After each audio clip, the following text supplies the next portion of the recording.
8년 전 저는 우리나라에서 가장 유명한 부동산 커뮤니티 중 한 곳에서 무려 2년 동안 1,000만 원 넘게 수업을 들은 프로 수강러였습니다. 그곳에서는 말이죠. 수업만 듣고 투자를 하지 않으면 마치 내가 게으르거나 실패했다는 느낌이 들게 만들었어요. 그래서 100% 확신 없이 수업에서 추천받았던 아파트 분양권, 오피스텔 분양권, 생활형 숙박시설 분양권, 생숙이라고 하죠. 총 4건을 1년 안에 모두 계약했습니다. 계약금 10%만 넣고 준공되면 투자금을 2배로 불리거나 임차인을 세팅해서 소액 갭 투자로 이어가다가 머리끝에서 팔 수 있다는 그런 꿀맛 같은 이야기를 그대로 믿었거든요. 준공이 다 된 현실은 어땠을까요? 부동산 경기가 나락으로 가면서 계약금은 모두 날렸고 추가로 돈까지 주고 울면서 겨우 매도했습니다. 그 돈이 무려 2억 원입니다. 피 같은 투자금을 모두 잃고 또 돈까지 내면서 팔았다는 사실이 너무 부끄럽고 속상했지만 다른 투자자분들은 그렇게라도 매도해서 정말 부럽다라는 말씀을 하시더라고요. 실제로 그 커뮤니티에서 같이 공부했던 분들은 아직도 안 팔려서 힘들게 번 돈을 매달 대출 이자로 내고 있습니다. 이게 진짜 밑 빠진 독에 물 붓기죠. 심지어 한 개도 아니고 20개를 가지신 분들도 계시고 부동산 종류도 아파트, 분양권, 생숙, 지식산업센터, 공실상가 등 아주 다양합니다. 부자가 되는 미래를 꿈꾸며 투자했지만 그 결과는 탈출을 하고 싶어도 탈출하지 못하는 정말 지옥이 되어버린 겁니다. 그런데 지금은 최고 임대 수익률 5.5%를 달성하고 어떻게 서초구, 마포구, 동대문구의 꼬마 빌딩을 가진 건물주가 되었을까요? 오늘 영상에서는 제가 8년 동안 부동산 공부를 했던 방법을 모두 이야기해드리고 그 중에서 가장 좋은 방법을 추천해드립니다.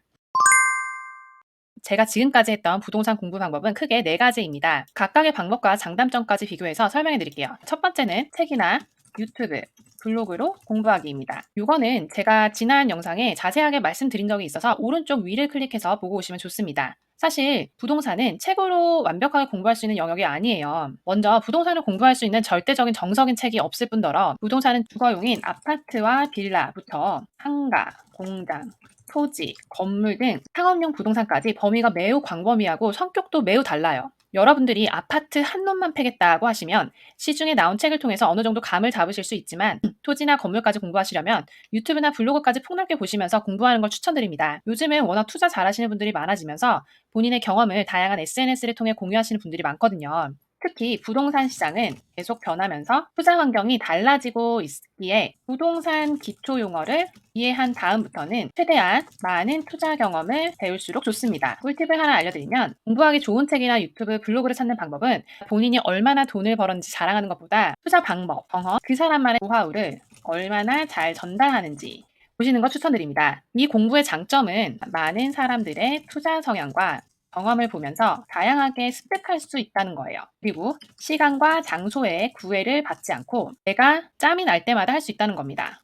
반면에 단점은 책을 읽을 때에는 재밌는 분야가 아니라 읽다가 잠들 수가 있어요. 숙면 혹은 유튜브나 블로그를 찾아보면서 갑자기 온라인 쇼핑이나 쇼츠에 빠질 수도 있다는 점도 큰 단점입니다. 둘째는 강의입니다. 제가 앞에서 말씀드린 것처럼 부동산 강의에만 1,000만 원을 넘게 쓴 사람입니다. 부동산 강의는 정말 아주 많은 곳에서 아주 많이 진행하고 있고 강사님들마다 강의 스타일이 다르기 때문에 어느 강의가 좋은지 콕 집어서 추천드리기가 좀 어렵습니다. 다만 유명한 곳이라서 꼭 좋은 강의를 하는 것은 아닙니다. 제가 이미 경험을 했죠. 규모를 보고 선택하기보다는 이것도 꿀팁이죠. 강의의 커리큘럼을 확인하시고 내가 궁금한 걸 충분히 해결할 수 있는 강의인지 판단하시는 게 중요합니다. 그리고 자유롭게 질문할 수 있는 강의인지도 꼭 체크하시고요. 공부하면서 궁금한 걸 질문하는 건 당연하고 그래야 여러분들이 충분히 성장할 수 있습니다. 강의의 장점은 강의 목표에 맞는 공부를 정해진 시간 안에서 집중적으로 공부할 수 있다는 점입니다. 또한 내가 궁금한 걸 직접적으로 물어보면서 빠르게 성장할 수 있습니다. 그래서 질문에 답변이 충분히 가능한 강의가 좋습니다. 반면에 단점은 강제성이 없어서 본인이 안 들으면 아무 소용이 없다는 겁니다. 또한 강의가 끝나고 본인 스스로 계속 공부를 하지 않으면 이 역시 아무 소용이 없습니다. 돈만 날릴 수 있는 가능성이 있어요.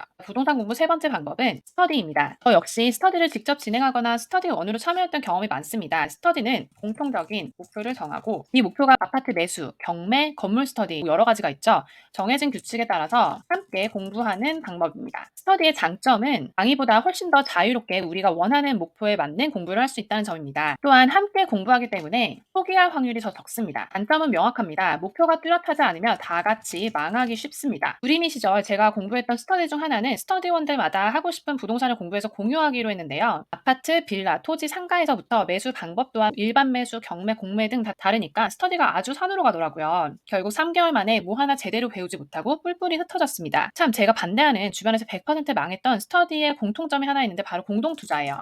공동투자의 장단점은 제가 나중에 영상으로 하나 만들 예정인데 공동투자는 원수되기 딱 좋은 방법입니다. 원수를 많이 만들고 인생에서 엄청난 고난과 시련과 스트레스가 필요하신 분들은 공동투자를 하시면 됩니다. 그만큼 반대한다는 거 아시겠죠? 네, 마지막입니다. 마지막 공부법은 제가 투자금 2억을 날리고 각성하고 만들었던 정말 미친 듯이 성장했던 방법인데요. 바로 끝장 분석입니다. 이 분석법은 제가 만든 이름인데요. 어떤 부동산을 공부하더라도 가장 빠르고 확실하게 성장하게 해준 방법입니다. 이거는 꼭 이 상상이 전제가 되어야 하는데요. 내 계좌에 지금 이 물건을 살 수 있는 계약금이 있고 나는 이 물건 분석이 끝나면 바로 계약금을 쏘는 거예요. 쏠 수 있어. 만약 지금 당장 계약을 안 하면 내일 다른 사람이 이 물건을 바로 사버린다. 이 상상들이 매우 구체적이고 웃기지만 엄청 집중력을 높여줍니다. 이렇게 생각하면 어떤 물건도 대충 분석할 수가 없어요. 내 돈 몇 억? 몇십억이 걸렸네? 하면 졸음도 귀차니즘도 모두 달아납니다. 분석의 순서는 모든 부동산들이 똑같으니까 꼭 건물이 아니더라도 다 적용할 수 있습니다. 여러분도 한번 해보세요. 참고로 물건을 정하는 기준은 각각 다를 수 있는데요. 저는 가장 효과적인 공부를 위해서 실제 거래된 물건 과 지금 시장에서 살 수 있는 물건을 돌아가면서 분석했습니다. 끝장 분석법의 기본 원칙은 매우 심플한데요. 먼저 손품, 후 발품. 손품이란 인터넷으로 방구석에서 할 수 있는 모든 걸 알아보고 발품, 그게 맞는지 직접 가서 확인하는 겁니다. 임장이죠. 예를 들어 A 건물을 분석한다면 건물의 위치와 주변 상권을 지도로 먼저 확인하고 건물의 장단점을 분석한 다음에 2년 내에 주변 건물 실거래가를 모두 확인하고요. 네 번째는 주변 임대료 시세를 파악하고 다섯 번째, 주변에 다른 매물이 있는지 확인합니다. 주변에 다른 매물이 있으면 이것까지 같이 분석하면 일타쌍피이기 때문에 아주 효율적이죠. 그리고 이 다섯 가지 내용을 모두 정리한 다음에 이제 건물로 찾아가는 거예요. 그리고 내가 알아본 내용들을 마치 탐정처럼 모두 직접 확인하는 겁니다. 그럼 어디서 확인할까요? 건물에 대한 거는 건물 내외부를 직접 보면서 확인할 수 있습니다. 그리고 건물의 히스토리나 주변 상권, 실거래가나 임대료 파악 같은 거는 지역 부동산이나 주변 임차인분들에게 물어보고 내 생눈으로도 확인할 수 있어요. 5번도 그렇죠. 지역 부동산에 확인이 가능합니다. 처음에 임장을 가면 용기가 안 나고 부끄러워서 물어보기도 정말 어려울 거예요. 진짜 꿀먹은 벙어리가 될 수 있습니다. 근데 괜찮아요. 처음에는 다 그래요. 저는 심지어 물건 보러 가서 맛집에서 밥만 먹고 온 적도 있어요. 하지만 그런 것조차 스스로를 칭찬해 주세요. 다른 사람들은 덥다고, 춥다고, 졸리다고, 논다고 안 할 때 우리는 임장을 나왔잖아요. 시작이 반이니까 처음부터 완벽하게 하실 필요는 없습니다. 그리고 꾸준히 할수록 이게 익숙해지면서 더 빠르고 효율적으로 하게 돼요. 예전에 저는 하루에 한 개밖에 임장을 못 다녔는데 지금은 뭐 5개, 7개 휙휙 홍길동처럼 다니고 처음 보던 부동산 사장님이랑도 아주 베프처럼 이야기합니다. 참고로 저는 극 I형입니다. 여기서의 꿀팁은 손품, 발품 모두 반드시 항상 정리하는 겁니다. 이게 알아도 안 하는 분들이랑 정리하다가 귀찮아서 포기하는 분들이 진짜 90%가 넘거든요. 하지만 이게 나중에 여러분의 엄청난 자산이 될 거예요. 따로 시간을 내서 작성을 하면 귀찮아서 안 하니까 그때마다 바로바로 본인이 가장 잘 쓰는 어플에 정리하는 게 좋아요. 그래야지 PC로도 할 수 있고 핸드폰으로도 할 수 있거든요. 저는 항상 모든 삽질과 분석을 기록한 에버노트와 노션의 지금의 저를 만들었다고 생각합니다. 이렇게 저는 4년 동안 악착같이 혼자서 분석하며 공부를 했어요. 그러다 보니 서울에 있는 모든 매물들을 다 알게 되어서 은행 지점장님들이나 부동산 사장님들이랑 이야기할 때 아니 어떻게 그 물건까지 아세요? 라고 진짜 놀라시더라고요. 이게 바로 제가 1년 동안 부동산 4개로 2억을 잃었지만 지금은 그에 비교할 수도 없는 수익을 낸 저의 부동산 공부법입니다. 이 끝장 분석법의 엄청난 장점은 무늬만 건물주가 아니라 확실하게 돈이 되는 건물뿐만 아니라 확실하게 돈이 되는 부동산을 타는 실력을 키워줍니다. 반면에 유일한 단점이 있는데요. 맹간이 독한 사람 아니면 이걸 절대 꾸준히 할 수 없더라고요. 진짜 독한 사람 아니면 포기하더라.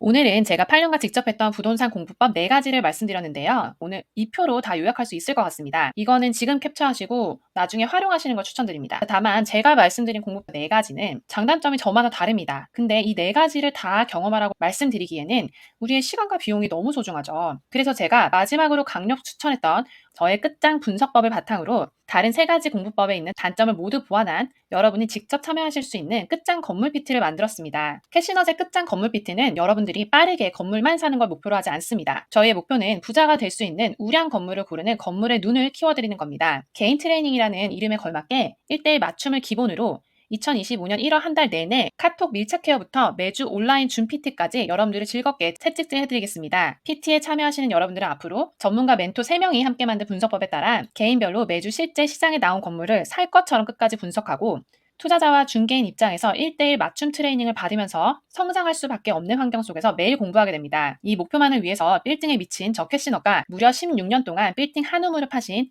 25년간 우리나라 최고의 빌딩 중개법인 원빌딩의 대표님과 팀장님까지 모셨어요. 자본주의에서 가장 확실하게 부자가 될 분들만 끝장 건물 PT를 신청해주세요. 저희는 여러분들이 믿어주시는 것보다 더 온 힘을 다해 가장 확실하게 성공할 수 있는 건물의 눈을 키워드리겠습니다. 다만 한 분 한 분의 완벽한 성공을 위해서 죄송하지만 많은 분들을 받을 수가 없습니다. 딱 5분만 선착순으로 끝장 케어가 가능하니까 이 점 양해 부탁드릴게요. 그럼 끝장 건물 PT에 대해서 더 궁금하신 분들과 지금 바로 신청하실 분들은 아래 고정 댓글을 클릭해주세요. 캐시넛은 앞으로도 여러분들이 확실하게 성장할 수 있는 내용들만 솔직하게 담아서 전달드리겠습니다. 오늘도 시청해주셔서 감사합니다. 행복한 하루 되세요.